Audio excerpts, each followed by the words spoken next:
Fala pessoal, estamos aí com o nosso segundo vídeo do canal Coffee. Se o pastor Pedro estivesse em nosso meio, né? Graças a Deus ele está lá na África, em paz, em segurança, junto com a esposa Bruna, em missões. Eu diria que o canal, a pronúncia correta seria Coffee ou algo do tipo. Mas a gente, né, tem a pronúncia errada também, que talvez é o Coffee. Mas vamos continuar chamando ele assim por enquanto, de Coffee mesmo. E nós vamos para o nosso segundo vídeo. É um segundo vídeo de texto também. A gente vai pegar um texto bíblico e vai discorrer juntos, né? A gente vai tentar fazer algumas aplicações e eu vou compartilhar aquilo que o Senhor falou comigo através dele. E a gente vai falar hoje sobre o livro de João. Gosto bastante da maneira como ele trata o evangelho, né? Não somente por causa do nome, que é um belo nome, aliás, mas por causa da maneira como ele traz, né, a questão de ser o discípulo amado, de trazer essa, não diria uma roupagem. Eu gosto bastante como João traz alguns capítulos. Então hoje João 20, beleza? A gente vai falar ali sobre uma passagem que envolve Maria Madalena. Perfeito? E agora é o texto que a gente vai meditar. João 20, do versículo 10 ao versículo 18. Ali algumas versões do versículo 11, né? João capítulo 20, versículo 11, vai dizer Maria Madalena, aquela quem Jesus havia expulsado, né? 7 demônios. Então, Maria Madalena, ela tem essa história com Cristo, onde ela era atormentada ali, ela era escravizada. Cristo a liberta. E desde ali nós vemos que até o momento do sepulcro é Maria Madalena que está ali. Eu queria chamar a atenção pra gente, que vai ser extremamente importante a gente pegar, vão ser 3 tipos de escravidão que nós vemos na palavra, perfeito? Que eu vou ressaltar aqui, né? A primeira é a escravidão, a pena de espíritos ruins. O segundo, a escravidão exercida por povos, né, por uma opressão, né, física. E o terceiro é a escravidão boa, a escravidão de serviço, sabe, a escravidão talvez até voluntária, por assim dizer, da palavra. Sobre essa primeira escravidão de espíritos, nós vamos para Marcos 9, que vai relatar do versículo 14 ao 30 a cura de um menino endemoniado. Vai dizer que ali estava um grupo de pessoas, né? Daí chega Jesus e diz, Jesus, versículo 16, o que vocês estão discutindo? E um homem no meio da multidão fala que o filho dele, né, se lança ao fogo, o filho dele, né, não consegue falar, o demônio não permite que ele fale, né? E acontece diversas coisas com esse menino, ele começa a rolar, espumar pela boca, etc.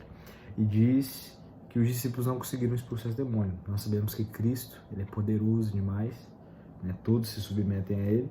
Então, Cristo, ele expulsa esse demônio do garoto, responde em particular ali para eles no versículo 29 que aquela espécie só saía pelo jejum, pela oração. Primeiramente, é que fala aqui no versículo 17, né? Um homem no meio da multidão respondeu: Mestre, eu te trouxe meu filho que está com um espírito que o impede de falar. A primeira coisa que acontece com o cristão, né, que ele é submisso, né? Então vamos fazer a seguinte divisão: existe sim a possessão, existe sim, né, essa questão da pessoa endemoniada, da possessão por espíritos malignos. Não vamos abordar agora essa meditação a respeito disso, nós vamos falar a respeito da nossa vivência, sobre quem controla as nossas vidas. Então, quando não é o Senhor, vamos por assim, tá bom? Quando não é o Senhor que está controlando as nossas vidas, nós vamos ter alguns resultados parecidos, de uma maneira que não é tão, como que eu posso falar assim, externa, né, física, a respeito ali realmente do menino falar. Mas quando nós estamos realmente, não temos Cristo como nosso Senhor das nossas vidas, né, não temos nossos votos a Ele, nós somos pessoas caladas, nós somos cristãos que somos como sal, mas nós não salgamos. Nós somos como uma luz, que é uma lamparina que é colocada debaixo da mesa. De onde que eu estou tirando isso? Mateus 5, do 14 ao 16, vamos abrir? Mateus 5, do 14 ao 16 vai dizer: vocês são a luz do mundo. Não se pode esconder uma cidade construída sobre um monte. E também ninguém acende uma candeia e coloca debaixo de uma vasilha. Ao contrário, coloca num lugar apropriado. E assim ilumina todos os que estão na casa. Assim brilha a luz de você diante dos homens, para que vejam as suas boas obras e glorifiquem ao Pai de vocês que está nos céus. Você vai falar: João, o que você está falando de Maria Madalena? Do nada você pulou para um moleque demoniado. Calma que vai dar tudo certo. 3 tipos de escravidão que nós vamos por aqui, que é escravidão por espíritos, que vamos tirar algumas coisas como exemplos para a nossa vida. a escravidão, né, de povos e a escravidão voluntária. Então, a respeito dessa primeira escravidão aí de Marcos, do menino endemoniado, que impedia que aquele garoto falasse, da mesma forma, quando nós não nos submetemos a Cristo, calma que vai ser tudo explicado, mas primeiro pega isso, quando nós não nos submetemos a Cristo, nós não somos pessoas de opinião firme, assim, a favor do reino, sabe? Nós vemos até que os discípulos, quando eles foram cheios do Espírito Santo, tudo aquilo que eles afirmavam, né, a pregação, tanto com a vida, mas principalmente com o ato de falar em público, ou um ato de falar com as pessoas, gerava mudança, sabe? Era o Espírito Santo dando ousadia para que eles declarassem aquilo que o Senhor queria, né, para aquela população naquele tempo. No acampamento que nós tivemos uma dinâmica um pouco parecida, que era a respeito de um grupo de jovens, ficavam 4 sentados assim, e eles começavam a defender algumas coisas um pouco extremas. Na nossa sociedade nós devemos nos posicionar. Da mesma forma, lá eles tinham que se levantar do lugar que eles estavam, pegar o microfone e, enquanto a gente falava as coisas absurdas, eles tinham que ter argumento para rebater contra a gente, sabe? Quando nós não submetemos o nosso senhorio a Cristo, que é o primeiro tipo de escravidão, que é o de Marcos, ali, que eu não estou tratando sobre a possessão em si, mas tratando sobre a questão do senhorio, nós não somos cristãos de opinião forte quando nós não nos submetemos a Cristo. Nós não somos cristãos que realmente vamos conseguir salgar. Nós não somos cristãos que vamos conseguir iluminar, porque você não foi feito para ser omisso, você foi feito para se posicionar em justiça. Perfeito? Esse é o primeiro ponto que eu queria trazer da primeira escravidão. E o interessante é que Jesus vai responder que só sai pela oração, pelo jejum, né? Saindo um pouco ali, a oração nada mais é do que uma fala com o Senhor, perfeitamente? E o jejum não é nada mais do que você se abdicar. E a palavra que me veio para resolver esse primeiro tipo, né, de silêncio imposto quando você não se coloca à submissão do Senhor Jesus Cristo, é o relacionamento que resolve, assim como Cristo disse. Porque a oração é uma conversa. Por exemplo, eu tenho uma namorada. Para que o nosso relacionamento seja bom, eu tenho que conversar a respeito de tudo com ela. Tudo que me acontece, tudo que acontece de legal comigo, eu sinto de compartilhar com ela. Tudo que não é tão legal, eu compartilho com ela. Um relacionamento é baseado em conversa. Então, primeira coisa, você tem conversado com o seu Senhor? Você tem orado a Ele? Mas, João, não tenho vontade de orar. Ora. Entra no quarto, bota a tua boca para falar as palavras ao seu Senhor, lembrando sempre com reverência, mas Ele está ali para te escutar, Ele está sempre com os olhos dele em você. Então realmente tire um tempo para criar um relacionamento com o Senhor, porque Ele irá falar com você. E quando o Senhor fala, você com certeza saberá o que responder, né? Porque, igual eu falei, essa questão de relacionamento ela é extremamente importante. Assim como numa relação de homem e mulher, ou até de amizade, tudo é feito por relacionamento. Você não consegue se relacionar com quem você não conversa ou com quem você não conhece. Perfeito? Então a primeira coisa para resolver é pela oração. Ou aqui a gente vai trazer também pela conversa com o Senhor, pelo relacionamento que você cria com Ele, de compartilhar, de conversar. Segunda coisa é o jejum, que assim como em um namoro que você deve abrir mão às vezes de jogar um futebol para ir ficar com ela, ou abrir mão de um filme que você quer assistir para assistir um filme que ela quer, no jejum você abre mão, né, de coisas que fariam bem para sua carne, não porque elas são ruins, né? O alimento não é ruim, entende? Assim como jogar futebol não é ruim, mas você ama tanto aquela pessoa, você quer tanto criar um relacionamento com aquela pessoa melhor, que você se abdica. Então, pegando esses dois pontos aí, para se libertar da opressão, né, que faz você se tornar um sal insípido, que faz você se tornar uma lamparina debaixo da mesa, você deve desenvolver o relacionamento com o seu Senhor, entrando no seu quarto, né, e proferindo palavras dele, utilizando sua boca para falar com ele, e, né, praticando o jejum, né, você abdicando, né, o jejum é de alimento, né, mas você pode praticar algumas atividades aí no seu dia, como às vezes se ausentar um pouco do celular, ou se ausentar, né, de alguma série, algo do tipo, para se dedicar às coisas do Senhor. É tudo como um relacionamento, certo? E aí sim, quando você conhece os preceitos do seu mestre, você pode olhá-lo e falar, chamar ele de mestre, né? Se submeter ao Senhor. Assim como Maria ali no texto de João, ela vai dizer, quando Jesus chama ela pelo nome, diz Maria, né? Maria automaticamente vai olhar e vai responder Rabone, que quer dizer mestre. Então, ali sim, depois que você desenvolve um relacionamento com o seu Senhor, você realmente pode chamá-lo de mestre, né? Você pode se submeter ao senhorio dele, que é para isso que nós fomos criados, né? E olha o que lindo que acontece aqui em João 20:16, ó, vamos abrir. Essa fala de Jesus aqui, quando eu li a primeira vez, tive que relê-la, porque olha que lindo que ele fala aqui, e é o que ele concedeu a nós mesmo, né? João 20, versículo 17. Jesus disse: não me segure, pois ainda não voltei para o Pai. Vá, porém, a meus irmãos e diga-lhe: olha só, estou voltando para meu Pai e o Pai de vocês. Olha só que legal. Para o meu Deus e o Deus de vocês. Então, Cristo, ele nos devolve o relacionamento. Você tem praticado esse relacionamento, meu irmão? É isso aí que eu quero saber, porque só assim você vai ser uma luz que ilumina uma sala inteira, só assim você vai ser a luz do mundo, só assim você vai ser sal, beleza? Retomando aquela linha de pensamento que nós começamos, né, que Maria Madalena, algumas versões vai dizer no versículo 11, Maria Madalena, daquela que foi expulsa 7 demônios, né? A gente começou a falar sobre a questão da escravidão e agora a gente já consegue, né, depois que a gente conseguiu entender a respeito dessa primeira, assim, de uma forma explicativa e até de aplicação no seu dia. Eu acho que isso que é o importante. A gente vai entrar para o segundo ponto, tá? Escravidão cultural, perfeito? Maria Madalena vai dizer que eu vi o Senhor, né? Ela vai anunciar aos discípulos ali em João 20. E Cristo, ele nos cura dessa cegueira, por causa que muitas vezes você não consegue, acho que a palavra nem conseguir, mas às vezes você não se concentra, né? Porque nós vivemos num mundo que jaz no maligno. Muitas outras coisas, sabe? A gente não consegue nem pontuar que reina sobre o coração humano. Você consegue fazer uma lista de 20, 30, 40, 50, 100 coisas, né, que os seres humanos conseguem fazer de ídolos para si mesmos. Mas olha só, João 9,18. Né? Os judeus não acreditaram que ele era cego e havia sido curado, então mandaram buscar seus pais. Então perguntaram: é este seu filho, qual vocês dizem que nasceu cego? Como ele pode ver agora?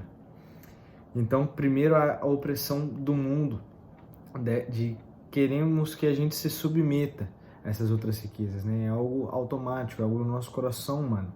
Queria que nós nos submetamos a esses outros ídolos. Mas nós que vimos o Senhor, nós somos completamente apaixonados por Ele, certo? A sua face brilha mais que o sol. E que nem a gente canta a música, esse fogo em teus olhos queimou todos os outros amores. Então, às vezes as pessoas aqui, como em João 9, versículo 18, não vão acreditar, vão falar: velho, que é isso? Que você não está enxergando as outras coisas? Para onde você está olhando? Né? Mas antes nós éramos cegos. E Cristo, né, através da sua humildade, ele conseguiu realmente fazer com que nós voltássemos a enxergar o Senhor, que é o que nós precisamos, é contemplar a sua beleza todos os dias, né? Então, vamos voltar os nossos olhos ao Senhor. Todos os dias, volte os seus olhos ao Senhor e remeta os seus pensamentos a Ele. E a terceira escravidão é a escravidão voluntária, né? Não sei se você sabia disso, mas está lá em Êxodo, tá bom? Êxodo 21. Eu vou abrir aqui para você. Êxodo 21, versículo 5 ao versículo 6. Se, porém, o escravo declarar: eu amo meu senhor, a minha mulher e os meus filhos, e eu não quero ser livre, o seu senhor o levará perante os juízes, terá que levá-lo à porta ou à lateral da porta e furar a sua orelha. Assim ele será seu escravo por toda a vida. Paulo vai dizer que ele se fez, né, escravo do evangelho, porque é um amor que realmente não há como escapar. Porque se nós fomos criados para isso, nós fomos recuperados por esse amor tão irresistível, como é que nós podemos, né, querer escapar? O pecado, ele veio sobre nós e ele foi, assim, foi mitigado, né? Foi suprimido o livre-arbítrio porque, né, o pecado dominou sobre o homem. A gente vê isso aí no Velho Testamento inteiro, mas Cristo vem e eu creio, né, que ele nos devolve o livre-arbítrio, ele devolve o perdão. Então agora nós temos a oportunidade de submeter o nosso livre-arbítrio, né? Praticarmos as práticas espirituais diariamente, que é tudo que está sendo falado aqui nesse vídeo, para nós direcionarmos as nossas atitudes, os nossos atos, os nossos pensamentos, conforme uma regra de vida do Senhor, né? Que agrade o Senhor. Então, eu queria convidar você não a furar a sua orelha fisicamente, né? Mas que você realmente, quando entender que é para isso que você nasceu, que esse é o sentido de todas as coisas, que é por causa disso que Cristo veio à Terra, que Deus se fez um homem em Jesus Cristo. Agora você pode se relacionar com Ele através do Espírito Santo que convence de todo pecado, né? De toda justiça. Você se submete completamente e não quer mais sair, sabe? Você quer realmente furar a sua orelha e ser escravo por toda a vida, né? E o interessante, deixa eu ver o texto, achei o texto, ó. Salmo 128, versículo 1. Como é feliz aquele homem que teme o Senhor, que anda em todos os seus caminhos. Submeta os seus caminhos ao Senhor. Então, retomando, Maria Madalena, depois, 3 tipos de escravidão. A primeira espiritual de Marcos, que a gente não falou sobre a possessão em si, mas uma aplicação para o nosso dia, que nós, quando não utilizamos da oração e do jejum, seja de uma maneira mais você agir, né, o relacionamento com o Senhor, a conversa, a troca de informações, a leitura da palavra e o abdicar, né, de alguns prazeres que você queria ter, para ter esse momento com o Senhor, ele te faz te tornar um sal útil, te faz tornar uma luz que ilumina. Então essa é a primeira tipo de escravidão. A segunda vai falar sobre a escravidão de um povo, de um mundo que já é do maligno, mas nós fomos chamados a olhar somente para o Senhor. No meio de tantas coisas, né, que são pequenas lâmpadas, nós somos chamados a olhar, né, diretamente para o sol. Né? Nós somos chamados a ser realmente cegados por esse amor, encontrados por esse amor que realmente nos faz vivo, né? Tanto interessante que as lâmpadas, né, as telas fazem muito mal aos nossos olhos, né? Mas a luz natural, né, não digo olhando diretamente ao sol, mas a luz natural, né, faz bem, até produz vitaminas no nosso corpo, né, pensando nisso. E o terceiro, que eu falei, que é o de livre e espontânea vontade, que você se submeta ao seu Senhor, que você assuma um compromisso, né, de toda a sua vida estar diante dele. Então faça isso. Então vamos agora voltar para o começo, que é Maria Madalena, e assim a gente vai, né, eu vou fazer um retrospecto e creio que você vai ficar bem fácil de entender, perfeito? Pegando tudo isso e aplicando somente Maria Madalena. Isso aqui é muito doido. Então, seguindo os passos de Maria Madalena, perfeito? João 20, versículo 10. Os discípulos voltavam para casa, versículo 11 daí, né? Maria, aquela de quem foi expulso 7 demônios. O que você tira dessa parte? Designar que você foi liberto. Ela não é a Maria Madalena que tem os 7 demônios. Você não é, sei lá, o Gustavo que tem vício em drogas. Você não é mais aquele velho homem. Cristo te chama as coisas novas. Então a primeira coisa é decretar pelo sangue de Jesus Cristo que você pode viver uma nova vida. Você vive uma nova vida. As coisas velhas já se passaram e tudo novo se fez. Segunda coisa, versículo 12 e 13. Viu os 2 anjos vestidos de branco sentados onde estavam, né? Onde estava o corpo de Jesus, um à cabeceira e outro aos pés. 13. Eles perguntaram: mulher, por que você está chorando? Maria estava chorando. E o choro que a gente vai remeter ao arrependimento. Perfeito? Então, além de você designar que você foi libertado somente pelo Senhor Jesus Cristo, porque você jamais conseguiria libertar do seu pecado, você jamais conseguiria ser salvo pela sua força, você era um ser humano caído. Mas Jesus Cristo, ele vem e te resgata, te compra com preço de sangue e te chama a viver uma vida nova, de atitudes novas, na qual você pode viver como alguém do reino do Senhor. Então, designar que você foi liberto. Segundo, arrepender-se, né? Esse ato que Maria chorou. 13a a 15. Eles perguntaram: mulher, por que você está chorando? Ela respondeu: levaram embora o meu Senhor. Respondeu ela: eu não sei onde puseram. Nisso ela se voltou e viu Jesus em pé, mas não reconheceu. Disse ele: mulher, por que está chorando? Quem você está procurando?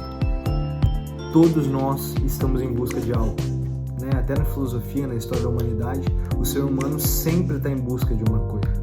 Mas nós, como eu estava dizendo, né? Nós não encontramos algo, nós fomos encontrados primeiramente. Cristo veio a nós primeiramente. Ele lavou os nossos pés primeiramente. Então, essa aí, sabendo que nós sempre estamos procurando por algo, nós precisamos de alguém. Então, Cristo pergunta: o que você está procurando? Sabe, o que você tem corrido tanto atrás? O que você tem tentado preencher esse lugar no seu coração? Será que é com pornografia? Será que é com alguns livros um pouco mais, né, como que eu posso falar? Que não são, né, aconselháveis à leitura? Será que é algum tipo de comportamento? Será que pode ser, talvez, querer se relacionar com muitas pessoas, ter muitos amigos, ter riquezas, né, desenvolver um grande trabalho, algo do tipo. Mas, então, é perguntado a nós, né, quem é dono do seu coração, para o que você vive. E nós somos chamados a ter uma resposta. Nós somos chamados a viver como Jesus, graças ao convite feito por ele na cruz, graças ao partir do pão, que, né, é essa abertura que a gente pode se chegar a ele, que é esse perdoar dos pecados e a nova linhagem em seu sangue, que é agora o segundo passo, né? Mas agora nós somos a família. Então, qual que é o segundo quarto passo, né? Que eu escrevi em continuação, é se submeter ao processo. Porque no 15b ela vai dizer, ela diz que pensou que era o jardineiro e disse: se o Senhor levou embora, diga-me onde colocou e eu levarei. Então ela se submete ao processo. Ela fala: ó, senhor de jardineiro, tal, me fala onde o senhor pôs. Eu quero. Então Jesus pergunta: o que você está procurando? Você tem um anseio no seu coração? E ela responde: me diz onde está, pensando que era o jardineiro, né? Eu vou buscar, eu levo, eu me esforço para isso. Então, a vida cristã ela também é uma prática. Sabendo que o Espírito Santo capacita e liberta os pecados, é dele que vem, né, a convicção e vem a consciência do pecado, vem o arrependimento, né, que é ele que gera esse fruto. Mas nós somos chamados também a nos submetermos ao processo, a realmente estar ali com as disciplinas e as práticas espirituais. Porque, galera, esse ponto é muito importante, né? Deus tem chamado muito nessa área de nós nos submetermos às disciplinas espirituais. E além de nos submetermos ao processo, às disciplinas, devemos nos submeter ao senhorio. Versículo 16, Jesus disse: Maria. Então Maria responde o quê? Em aramaico, Rabboni, que significa mestre. Perfeito? Acho que esse ponto aqui dá para entender. Cristo é mestre. Jesus é mestre, Deus é mestre. Então não é possível servir a dois senhores. Ou você vive a sua vida para agradar um, ou você vive para agradar outro. Não existe meio termo nisso. Então escolha bem. Outra coisa, mais um ponto a respeito de Maria Madalena. Após todos esses pontos, né, que a gente pegou, vai ter aquela fala bonita de Jesus no versículo 17, né, que ele estava voltando para o meu Pai e o vosso Pai, para o meu Deus e o vosso Deus. Então nós devemos também assumir a paternidade de Deus, um Deus que cuida, um Deus que instrui, um Deus que ensina. E por último, depois de tudo isso, nós vamos fazer o que Maria Madalena fez no versículo 18. Maria Madalena foi anunciar aos discípulos e ouviu o Senhor. Nós somos chamados a anunciar, não parem nós. Então, cara, ó, só com Maria Madalena, né, do versículo João 20, do versículo 10 ao 18, nós temos algo para você aplicar na sua vida que pode mudar a sua vida completamente. Eu tava conversando com um amigo meu esses dias e tem um texto de Paulo que vai falar para Timóteo que toda palavra é boa em si. Então, cara, olha só, né, aqui João 20, do 10 ao 18, nós temos designação de que nós fomos libertados por meio de Cristo, o arrependimento, a necessidade de um conselheiro, né? Se submeter ao processo, se submeter ao senhorio de Cristo, aceitar a paternidade de Deus e espalhar o amor concedido. Caraca, mano. Glória a Deus. Então, ó, tudo isso só de João 20, 10, versículo 18. Que o Espírito Santo confirme essa palavra no seu coração, né? Não sei em qual pedaço que você está aqui, lembre-se dessas etapas. Porque vai ser muito importante. Eu quero te ver na eternidade, meu amigo. Eu quero ver você espalhando o evangelho. Eu quero ver você realmente sendo sal da terra. Eu quero ver você sendo luz do mundo, cara. Beleza? Vamos ganhar o mundo para Cristo. Ele nos deu essa missão e por todo mundo entregar o evangelho. Precisando de mim, eu tô aqui. Vamos continuar para cima no canal. E eu oro pela vida de vocês. Para que vocês sejam bênção e sejam fortalecidos e sejam realmente guiados pelo Santo Espírito de Deus. Mantenham as lamparinas acesas, galera. Valeu. Yeah.